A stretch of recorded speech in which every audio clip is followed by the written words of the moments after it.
ത്രിയേക ദൈവത്തിന് സ്തുതി. ഇന്ന് വലിയ നോമ്പിൻ്റെ 34-ാമത്തെ ദിനം. കാൽവറിയിലേക്കുള്ളതായ നമ്മുടെ യാത്രയുടെ 34-ാമത്തെ ചവിട്ടുപടിയും നാം ചവിട്ടിക്കഴിഞ്ഞു.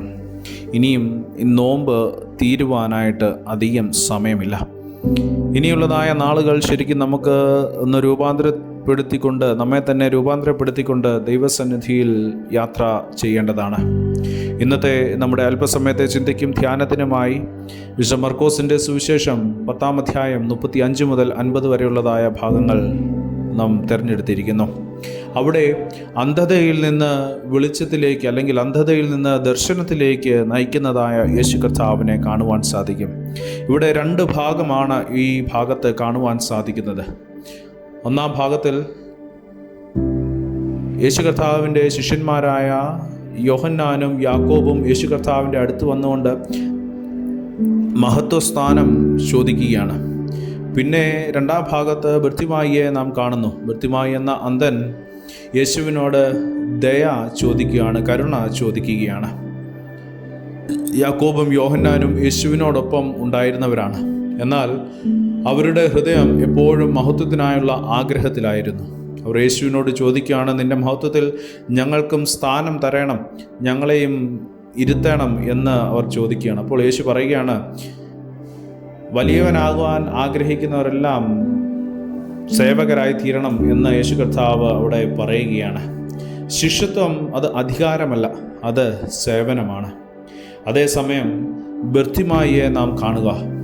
ബർത്തിമായി ഒരു അന്ധനാണ്, സമൂഹത്തിൽ അവഗണിക്കപ്പെട്ടവനാണ്.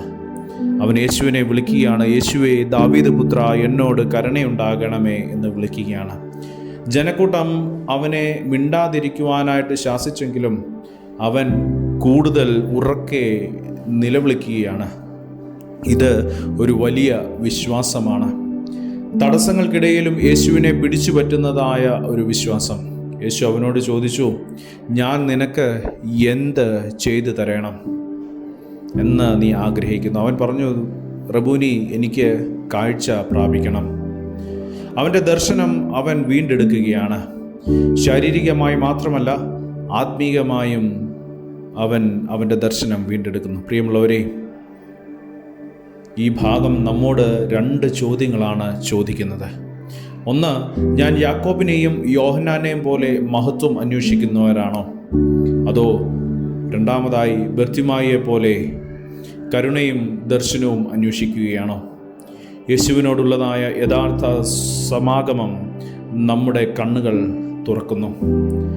അഹങ്കാരത്തിൽ നിന്ന് വിനയത്തിലേക്കും അന്ധതയിൽ നിന്ന് ദർശനത്തിലേക്കും നമ്മുടെ കണ്ണുകൾ തുറക്കുന്നു. ഈ നോമ്പ് കാലത്തിൽ നമ്മുടെ കണ്ണുകളെ തുറന്നുകൊണ്ട്, അകക്കണ്ണിനെ തുറന്ന് ദൈവത്തെ മഹത്വപ്പെടുത്തുവാൻ ഇടയായി തീരും. അതിന് ദൈവത്തിൻ്റെ പരിശുദ്ധാത്മാവ് നമ്മെ സഹായിക്കട്ടെ. നമുക്ക് പ്രാർത്ഥിക്കാം. കർത്താവായ യേശുവേ, എൻ്റെ ആത്മീയ അന്ധത അവിടുന്ന് നീക്കണമേ. മഹത്വത്തിനല്ല, സേവനത്തിനായി ജീവിക്കുവാൻ എന്നെ പഠിപ്പിക്കണമേ. ബർത്തിമായിയെ പോലെ വിശ്വാസത്തോടെ നിന്നെ വിളിക്കുവാനുള്ള ഹൃദയം എനിക്ക് തരണമേ. എൻ്റെ കണ്ണുകൾ തുറന്ന് നിൻ്റെ വഴിയിൽ നടക്കുവാൻ എനിക്ക് കൃപ തരണമേ. യേശുവിൻ്റെ നാമത്തിൽ തന്നെ, ആമേൻ. സ്നേഹത്തോടെ, ജോയൽ അച്ഛൻ.